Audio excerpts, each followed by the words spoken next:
And in today's video, we'll be talking about and doing a day in the life of a licensed clinical social worker. I just wanted to share my experience and how my day is as a licensed clinical social worker and what I do throughout the day. I am still trying to get up. It is 8 something in the morning. I woke up about 6, but I'm not a morning person at all. I'm going to be honest. I have never been a morning person. So it takes me a little minute to get up in the morning. But once I get up and going, I'm okay. But it's still early. I don't even know how I got an early morning job or early morning position, but here we are. Like, I don't even know. Anywho, as previously stated, I am a licensed clinical social worker, and I have been employed with my company for the past 9.5 years. So I've been with the same company since grad school for about 9.5 years. And the reason why I have been with them so long is because of the autonomy that I have when it comes to this job. I have a lot of autonomy. I can create my own schedule. I can do whatever I need to do throughout the day. I can see how many people I want to see throughout the day. And so, yeah, I think that's what kept me at this job for so long. And then also, like, the different promotions that I have gotten since being at this job. I've gotten so many various promotions and raises when it comes to this job. So that was another thing that kept me at this job. And then also, like, the supervisors that I have a really, really great supervisor who doesn't micromanage. So that's another reason why I stayed with this company for so long, is because of the supervisor that I have as well. The first thing that we're going to do is I am actually headed to the office because I have my meeting with my supervisor. I meet with him once a month just to do like a check-in and see if there's any areas that I need to improve, or see if there's anything that I want to change about my current position and my duties on what I do with my job. And so, yeah, that's where I'm headed to now. I'm about to get ready to meet with him, and then I also have to turn in my time for this pay period. So, yeah, and I am driving. So if the camera is a little shaky, that's why. It's because, of course, I'm driving. So, yeah, my apologies for that. So, yeah, I'm just on my way to work, and, yeah, to get my day started. So I'm excited to do this video, though, because I was kind of hesitant to do this video, but then it's kind of like, it's my channel. I want to do my channel how I want to do it. I don't want to put myself in a box. I don't want to keep doing the same stuff everybody else is doing. So it's kind of like, why not do a day in my life as a licensed clinical social worker, just to show people who maybe are interested in social work what it's like in a day of a social worker, just to show them, you know, what the duties and responsibilities are, and see if that's something that they're really interested in doing. So, yeah, that's another reason why I wanted to do a day in the life of a licensed clinical social worker. And then, of course, after I put this video out, if there's anybody who want me to share my journey on how I became a licensed clinical social worker, per se, like everything that I went through, what I went to school for, what courses I had to take, what internships I had to take, the licensed clinical social work exam for the state, my state board exam that I had to pass. I can share those experiences as well after this one, if anybody wants me to like go more in depth into how to become a licensed clinical social worker. I don't mind doing that either, because that was a journey and experience all in itself by itself. Undergrad and grad school was no joke. It kicked my butt. That's why I feel like my eyes are kind of like dark underneath, because when I tell y'all those 30, 40 page papers wasn't no joke, and having to get up for class at 8 o'clock in the morning, or probably not going to sleep until like 2, 3 o'clock in the morning, then got to be up, and then got to be right back up for an 8 a.m. class, that was no joke. Even that state board exam that I took was no joke. That test kicked my behind. I ain't gonna lie. But we conquered it. I'm over it. I passed it. Thank God. Thank God. I'm just on my way to the office, about to meet with him. Then when I finish meeting with him, I will come out and talk to you all about, you know, how the meeting went and some of the things that we discussed. And then when I start meeting with my clients, I will also bring you all along with me for the day. And then, as you all know as well, being a licensed clinical social worker, and well, you all might not know, but being in like the helping field or medical field, especially with what I do, you know, we have like HIPAA laws and things of that nature. So of course I cannot show you all my clients, but just share with you some of the things that we talked about and kind of go from there. So I'll definitely do that. I'm open to doing that. And what I forgot to tell y'all was exactly what I do when it comes to my position at my job. So even though I'm a licensed clinical social worker, you know, every job has like titles and stuff like that. So my title is an outpatient clinician. What I do primarily is like intakes, assessments, diagnosing individuals with mental health diagnosis, and individual counseling. I might do some case management, especially like since I've been here so long, I do a lot when it comes to this job, like a lot. But it doesn't bother me because I know how to create balance in my schedule and in my life too. So yeah, and if I keep pausing, please excuse me, because like I told y'all, it's still early in the morning. This is me in the morning, like. So yeah, I'm an outpatient clinician, and those are some of my job duties that I do when it comes to the company that I'm with. So I just wanted to put that out there and share that with you. So I work primarily only with individuals with mental health diagnosis, adults ages 18 all the way up to, I think my oldest client is maybe like 65 or older sometimes maybe. So yes, only primarily adults, no children. Yeah, those are the individuals that I work with. So I'm back, and I wanted to talk to you all a little bit about the supervision meeting that I just had just now. And I wrote down like some key points that I wanted to mention to you all that we also talked about. I mean, when we meet, we always write down notes for each other that we kind of got out of our meeting. So yeah, I just wanted to touch on some of the key points that we talked about. So one of the things we talked about was me seeing 4 to 6 clients a day. And remember now, keep in mind, I told you all I have a lot of autonomy with this job. So I can see however many people I want to see a day. I can see up to 8 to 10 people a day if I want to. But I just choose not to because I'm just not about to just overwork myself like that or overexert myself like that. So the minimum I may see a day is 4. The max that I allow myself to see is maybe like 5 or 6 if I feel like it. If it's a good day, I'm gonna see maybe about 5 or 6 people a day, but my minimum I see a day is maybe about 4 people a day.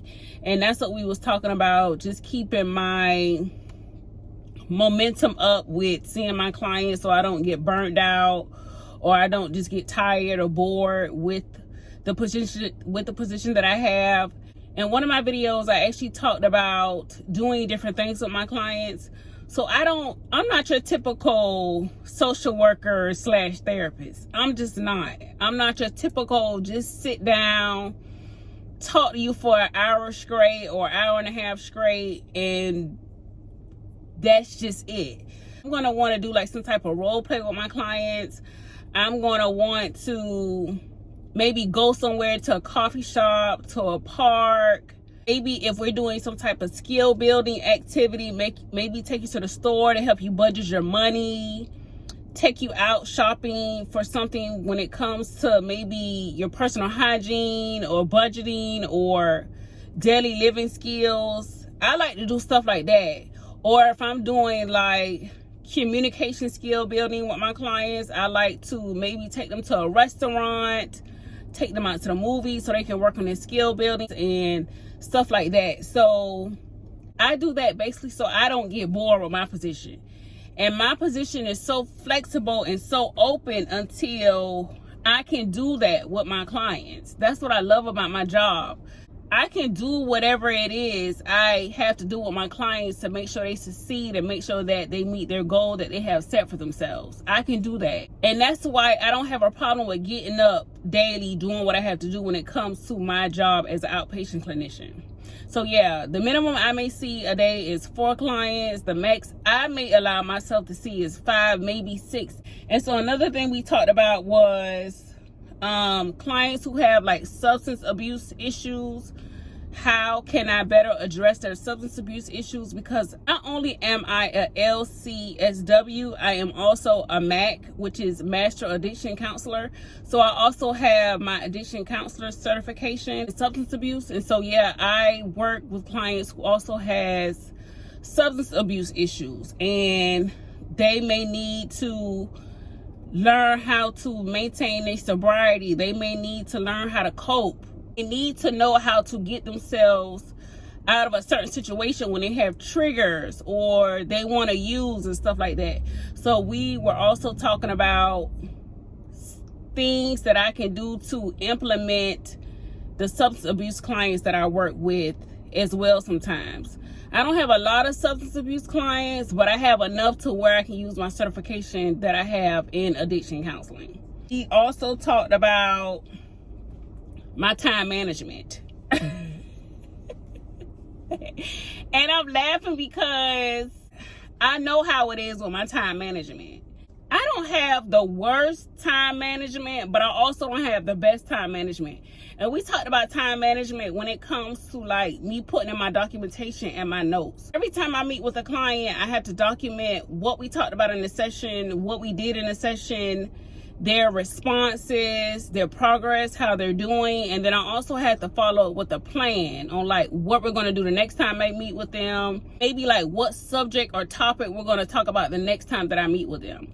So we also talked about my time management and me doing better with my time management when it comes to putting in those notes. Because I'm not going to lie, like those notes and putting in documentation, it's a lot. Especially if you're seeing, you got to think about it. If you're seeing between 20 and 25 people a week, I have to make sure I get all of that documentation in by the end of the week. And just sitting there doing it, if I'm not good with my time management, it's a lot.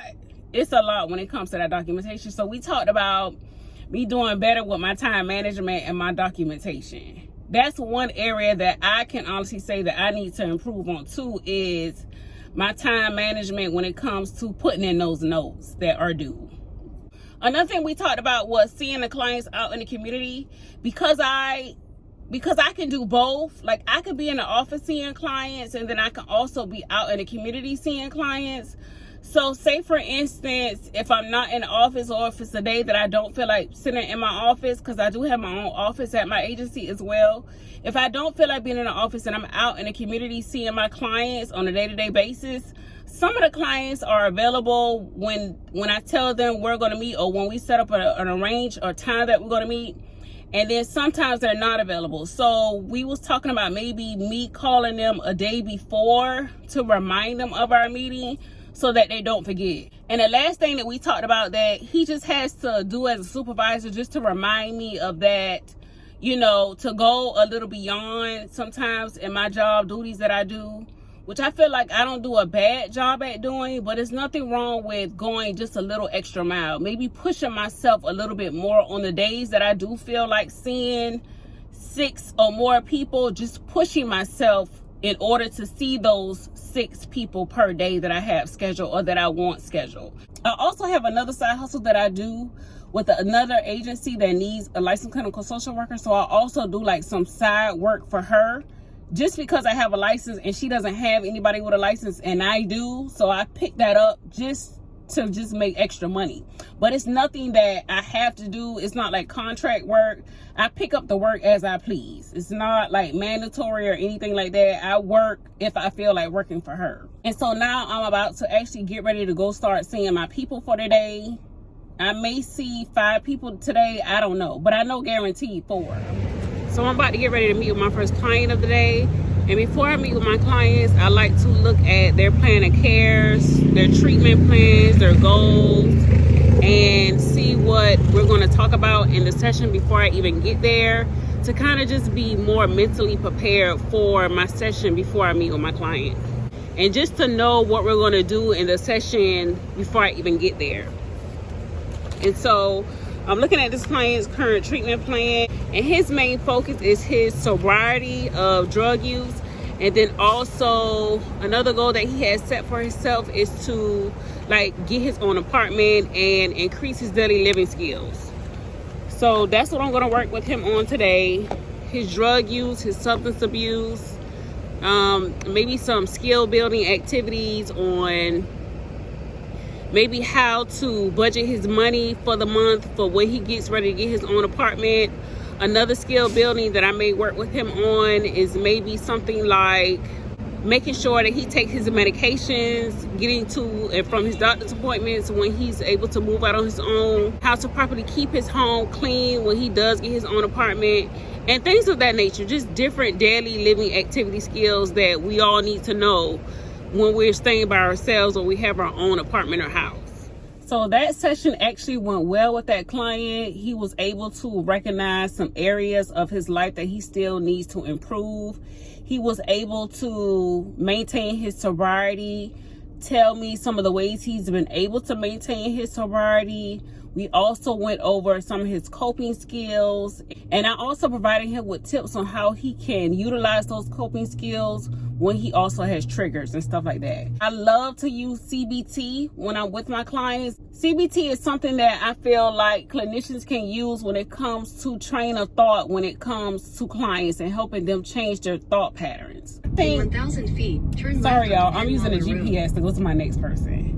I think the most rewarding part of my job is when the client is able to recall things that we may have talked about during our session, and then also their ability to recognize and acknowledge that they still need some work that need to be done. And I actually want to show you all some of the documents and the tools that I use for when I'm meeting with my clients. All of this stuff doesn't come off the top of my head at all. Sometimes I use guides to kind of guide me throughout the session with the client, or sometimes I may use different techniques, or I may have maybe like a book with me to help me during my session, because every client that I meet with is different and they have different goals and objectives. I have to be mindful that every client isn't going to get the same intervention.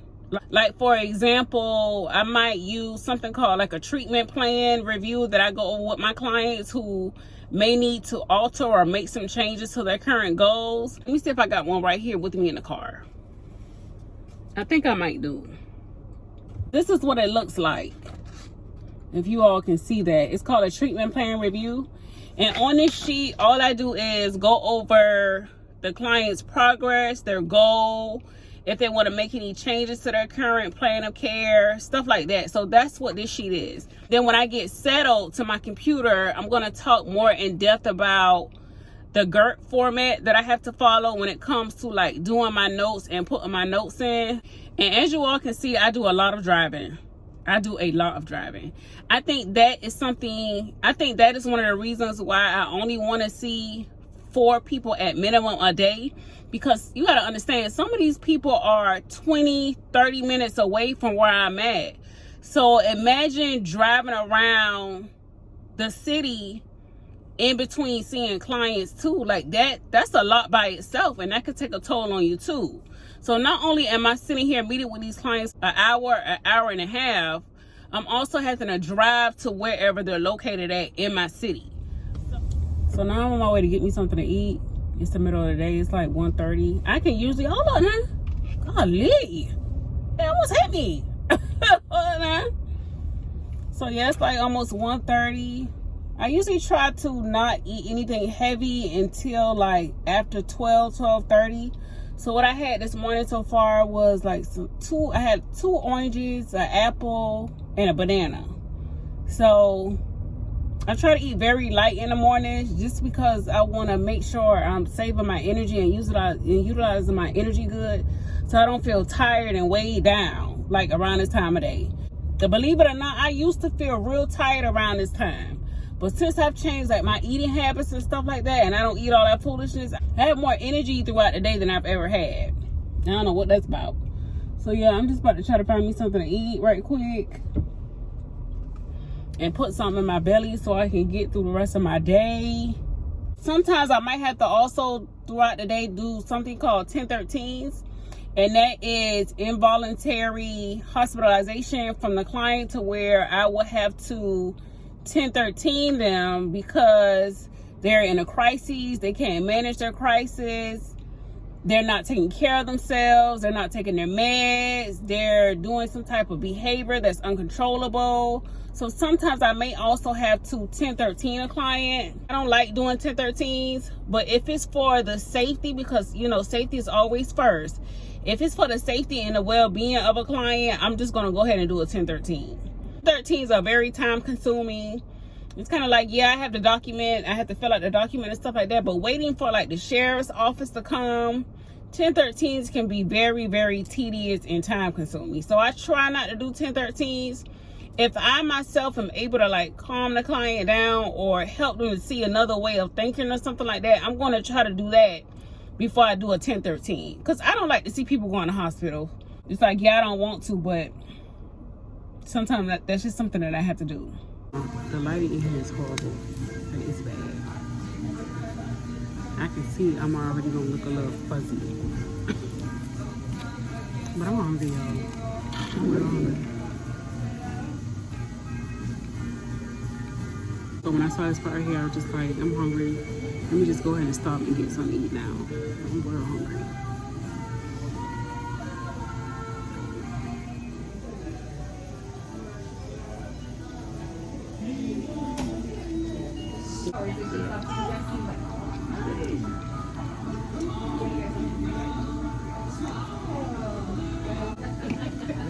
My class today, I gotta tell you, my class today is something.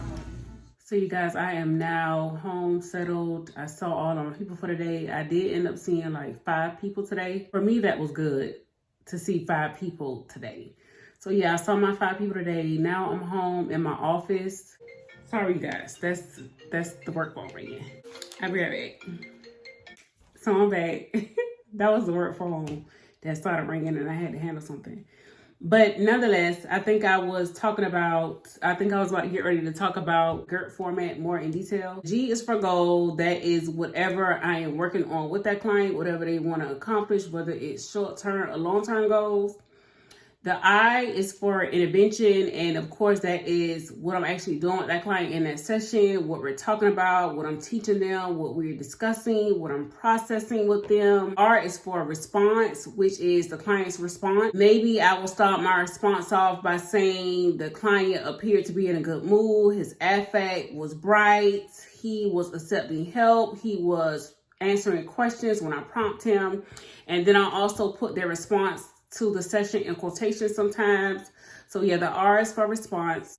The first P is for progress, which stands for how that client is doing during our session. What else is it that we need to work on? And then of course the last P is for plan, which is basically what I'm going to do with that client in the next session that I meet with them in. So that's the GERT format, GIRPP. And that's the format that I have to follow with every single note that I write. I cannot deviate from the GERT format. I have to write every single note in a GERT format. Then I also wanted to provide you all with some of the tools that I use. Like, for example, one of the tools I use, a website I use is therapistaid.com. I'll make sure I have that link down below. And then I'll also have some of the psychotherapy educational books that I use. I'll have that link down below. I also use like my DSM-5. Every now and again, when it comes to diagnosing individuals based on their symptoms or their experiences that they share with me, I use the DSM-5 to diagnose my clients. That is pretty much my day of what I do during the day, Monday through Friday. I don't work 8 hours a day. I might work 4 to 5 hours a day because I'll see some clients for maybe like 5 hours, and then I'll try my best to do my documentation depending on how my day went. So because I had a good day today, surprisingly, I can go ahead and put in some notes and do some of my notes and get that out of the way. And then when I finish with this, I have to also do like my side hustle that I was telling you all about. And that is just assessments. So Like the assessment that I had this afternoon, I believe it's like a domestic violence assessment and then a substance abuse assessment. And so, yeah, that's pretty much my day. Some days are easier than others, you know. It just depends on the client, their mood, what they have going on, how my day is going to go on, if I have to pick up any extra duties or responsibilities. The days vary. No day is the same when it comes to being a licensed clinical social worker, especially with a community outside agency like the one that I'm in. So like I'm not in a hospital, I'm not in your traditional inpatient facility. I am actually in an outpatient facility. So the days are going to vary, especially with working with people with mental health diagnosis or co-occurring diagnosis. Yeah, my days vary a lot. So I want you all to keep that in mind. No day is the same.